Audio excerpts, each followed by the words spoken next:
Assumption है हमारी कि x is at least as good as z, मतलब x जो है वो रैंकिंग के मतलब x is better than z ऐसे सोच सकते हो, ठीक है। तो x is the better outcome, z is not so good an outcome, ठीक है। और अगर बेसिकली y जो है वो इंडिफरेंट है एक गैम्बल के y, मतलब आप जो हो आप इंडिफरेंट हो बिटवीन y और एक गैम्बल जो x को प्रोबेबिलिटी मतलब एक वर्स्ट बेस्ट वाली वो बना ली ना गैम्बल, जिसमें अल्फ़ा 1 प्रोबेबिलिटी दी जा रही है x को। अगेन एक और बेस्ट वर्स्ट वाली गैम्बल बना ली जिसमें अल्फ़ा 2 प्रोबेबिलिटी दी जा रही है x को। और आप बोल रहे हो कि आप उस गैम्बल और यू में इंडिफरेंट हो, राइट। अब अगर alpha 1 is greater than alpha 2 तो दैट मीन्स कि बेसिकली y प्रेफर्ड हो गया u को, इसलिए बिकॉज y जो है y is the same as that gamble जो अल्फ़ा 1 प्रोबेबिलिटी x को दे रही थी, राइट। अब alpha 1 probability is greater than alpha 2, u was indifferent to the gamble, u जो है वो और वो जो गैम्बल जो अल्फ़ा 2 प्रोबेबिलिटी दे रही थी वो इक्विवेलेंट थे, है ना। और हमें पता चला कि alpha 2 is less than alpha 1, मतलब बेसिकली u जो है वो एक ऐसे गैम्बल के साथ कॉरेस्पॉन्ड कर रहा है जो अच्छे वाले आउटकम को उतनी ज़्यादा प्रोबेबिलिटी नहीं देता कंपेयर टू y एक ऐसे गैम्बल के साथ कॉरेस्पॉन्ड कर रहा है जिसमें अच्छे वाले आउटकम को हायर प्रोबेबिलिटी दी जा रही है, right. And that is why we are saying कि y is preferred to u, right. तो I hope this makes sense, ठीक है। तो y is preferred to u इसलिए हम बोल रहे हैं, ठीक है। तो यही बेसिक चीज़ थी। इसके आगे क्या है, रिस्क प्रीमियम वगैरह हमने वही जो बात की है वो सब सेम है इसमें। इसको मार्कोविट्ज़ रिस्क प्रीमियम भी बोल देते हैं, ठीक है। रिस्क प्रीमियम मेजर करता है कि अगर एक इंडिविजुअल को जिसका एक सर्टेन वेल्थ लेवल है और एक पर्टिकुलर कोई यूटिलिटी फंक्शन है, अगर उसको एक गैम्बल दी जाए तो वो कितने पैसे देने को तैयार है टू अवॉइड द गैम्बल, ठीक है। तो ये चीज़ है इसमें। तो मतलब कुछ अलग सी बात नहीं है ना, ये तो मतलब स्टैंडर्ड बात है जो हमने कही कि अगर आप एक रिस्क एवर्स वाले बंदे को गैम्बल देते हो तो वो बोलेगा कि ये गैम्बल की बजाय इट्स बेटर कि आप मुझे जो है इससे मतलब अगर गैम्बल से कुछ एक स्पेसिफिक एक्सपेक्टेड वैल्यू मिल सकती है तो ही वुड रेडली से कि नहीं, मैं उस एक्सपेक्टेड वैल्यू से कम कुछ अमाउंट एक्सेप्ट करने को तैयार हूँ जिसको मैं सर्टेनिटी इक्विवेलेंट कहूँगा, I am fine with it. और कुछ पैसा मैं सैक्रिफाइस कर दूँगा या फिर कुछ पैसा मैं पे कर दूँगा ताकि मुझे गैम्बल ना देखनी पड़े, बल्कि मुझे कुछ सर्टेन सी चीज़ मिल जाए, एक अमाउंट जो है वो सर्टेनिटी से मिल जाए। That is the thing, right. अब रिस्क प्रीमियम के मेजर्स पे आ जाते हैं, ठीक है। तो सपोज़ करो कि अब रिस्क प्रीमियम ना दो चीज़ों पे डिपेंड करता है। एक तो आपके पास कितनी वेल्थ है, ऑफ कोर्स वी नो कि जैसे जैसे नॉर्मल अजम्पशन ये होती है कि जैसे जैसे वेल्थ बढ़ती जाती है वैसे वैसे आपका जो रिस्क एवर्जन है वो घटता जाता है, ठीक है। बिकॉज ऑफ कोर्स अगर कोई बहुत अमीर है तो वो छोटी मोटी गैम्बल्स में ईज़िली एंटर कर सकता है, उसको कोई दिक्कत नहीं होगी। बट कोई गरीब है तो वो नहीं कर सकता, राइट। एंड दूसरी चीज़ ये है कि दूसरी चीज़ जो मैटर करती है जब हम आपका रिस्क प्रीमियम मेजर कर रहे होते हैं तो the other thing that matters is कि उस गैम्बल में रिस्क है कितना, है ना। अगर गैम्बल में बहुत ज़्यादा रिस्क इन्वॉल्व है तो प्रीमियम भी आप उतना ज़्यादा दोगे। अगर गैम्बल खुद ही उतनी रिस्की नहीं है, 1-2 रुपए का फ़र्क है, तो you will also be like कि हाँ हाँ ठीक है, इसके लिए मतलब मैं क्या रिस्क प्रीमियम दूँ and all of that, I am fine with taking the Gamble itself, ठीक है। तो ये सीन होगा। अब रिस्क प्रीमियम को मेजर करने के दो वेज हो सकते हैं, ठीक है। एक तरीका है एरो प्रैट मेजर या प्रैट एरो मेजर कह लो, ठीक है। एक तरीका ये है, तो इस तरीके को देख लेते हैं। इसमें बेसिकली क्या है, सपोज़ करो करंट अमाउंट ऑफ वेल्थ एक बंदे का है W और वो जो बंदा है उसको एक actuarially neutral gamble of $Z present की जा रही है। एक्चुअली न्यूट्रल का मतलब होता है कि उस गैम्बल की एक्सपेक्टेड वैल्यू इज़ ज़ीरो। ठीक है। एक चीज़ मुझे इसको वैसे कंफर्म करना है मैम से, बट मेरी अंडरस्टैंडिंग इस चीज़ की ये समझ में आई मुझे। सी एक्चुअली न्यूट्रल का मतलब ये होता है कि एक ऐसी गैम्बल जिसका एक्सपेक्टेड वैल्यू ज़ीरो है, मतलब ऑन एन एवरेज उससे कुछ मिलेगा भी नहीं आपको, कुछ देना भी नहीं पड़ेगा आपको। ऑन एन एवरेज उसका कुछ फ़ायदा नहीं है, कोई नुकसान नहीं है। ठीक है।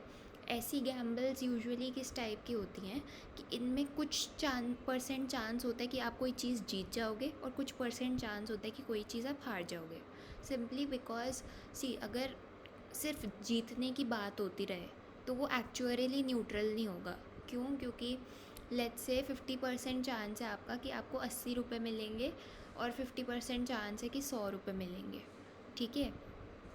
अब एज़ लॉन्ग एज़ इधर जो हम आउटकम्स की बात कर रहे हैं, एज़ लॉन्ग एज़ ये जो आउटकम्स हैं 80 और 100, जब तक ये पॉजिटिव रहेंगे ना, तब तक किसी भी ऐसी गैम्बल जो मतलब हमेशा कोई ना कोई worst case scenario, best case scenario, हमेशा आपको कुछ ना कुछ पैसे दे ही रही है, आपसे कुछ भी छीन नहीं रही है।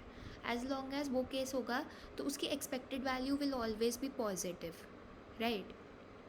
तो अगर expected value equal to zero करना है तो the only way of doing that is कि कोई ऐसी गैम्बल हो जिसमें जीतने के भी चांसेस हो और हारने के भी चांसेस हो। जीतने के चांसेस एज इन कि आपको कुछ पॉजिटिव अमाउंट मिलेगा, but at the same time it should also have chances of you having to give up some money of your own. ठीक है। असल में भी जो गैम्बल होती है उसमें भी तो यही होता है ना कि तुम पैसे लगा रहे हो किसी चीज़ पे, अगर जीत गए तो वो पैसे, जितने ने भी पैसे लगाया वो सारे तुम्हारे हो जाते हैं, एंड अगर तुम हार गए तो तुम्हें अपने जेब के भी जो पैसे हैं वो देने पड़ते हैं, है ना। तो कुछ ना कुछ लॉस का एलिमेंट उसमें रहता ही है। ऐसा नहीं होता कि तुम गैम्बल में एंटर कर रहे हो तो 50% चांस है कि तुम्हें इतना मिलेगा, 50% चांस है कि तुम्हें इतना मिलेगा। हमेशा सिर्फ मिलने की बात नहीं होती है, तुम्हें अपनी जेब से क्या देना होगा वो बात भी होती है। तो एक्चुअली न्यूट्रल में हम यही कह रहे हैं कि एक कुछ पे ऑफ्स पॉजिटिव होंगे तो कुछ पे ऑफ्स नेगेटिव भी होंगे। नेगेटिव मतलब कि आपको अपनी पॉकेट से वो पैसा देना पड़ेगा, तभी वो फिर उसकी expected value equal to zero आ सकती है ना, अगर कुछ पे ऑफ्स पॉजिटिव हो कुछ नेगेटिव हो। अदरवाइज़ अगर सब पॉजिटिव होंगे तो एक्चुअली न्यूट्रल नहीं हो सकता। एक बात ये हो गई। ठीक है। मेरी जो समझ है इधर जो इन्होंने ये $, लिखा है, मुझे ऐसा लगता है कि दिस मीन्स कि हम बात कर रहे हैं एक ऐसी गैम्बल की जो 50% चांस है कि बेसिकली वो आपको $रुपीज़ दे देगी और 50% चांस है कि वो आपसे $रुपीज़ ले लेगी। ठीक है। मुझे ये लगता है इसका ये मीनिंग है। सी एक्चुअली न्यूट्रल होने का सिर्फ एक तरीका ये नहीं है कि आप 50% चांस हो कि आपको एक स्पेसिफ़िक अमाउंट मिल जाए और 50% चांस हो कि आपसे वही स्पेसिफ़िक अमाउंट ले लिया जाए। और भी तरीके हो सकते हैं, राइट।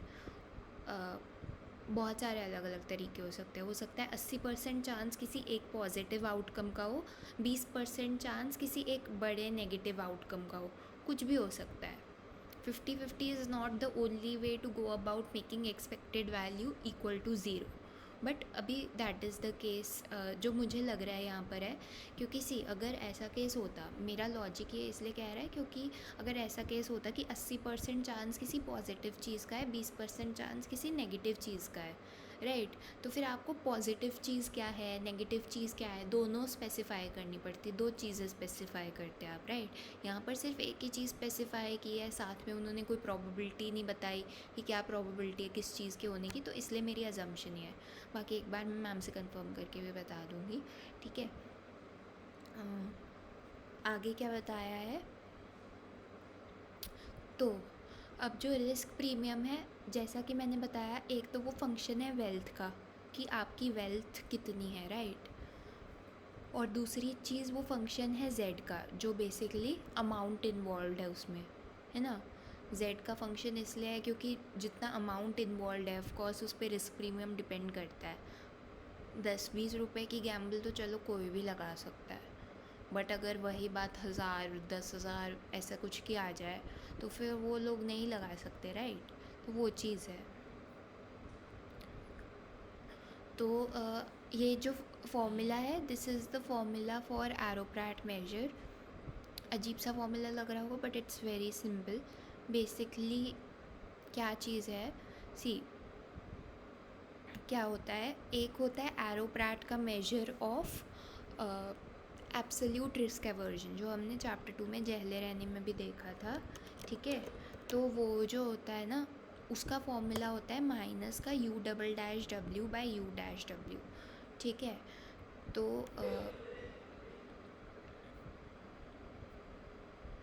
मैं इसमें दिखा भी देती हूँ। एरो, एक सेकेंड ना, हाँ ये देखो, ये है ना, यहाँ पर दिखा रखा है, ये एरोप्रैट मेजर होता है एब्सोल्यूट रिस्क एवर्जन का।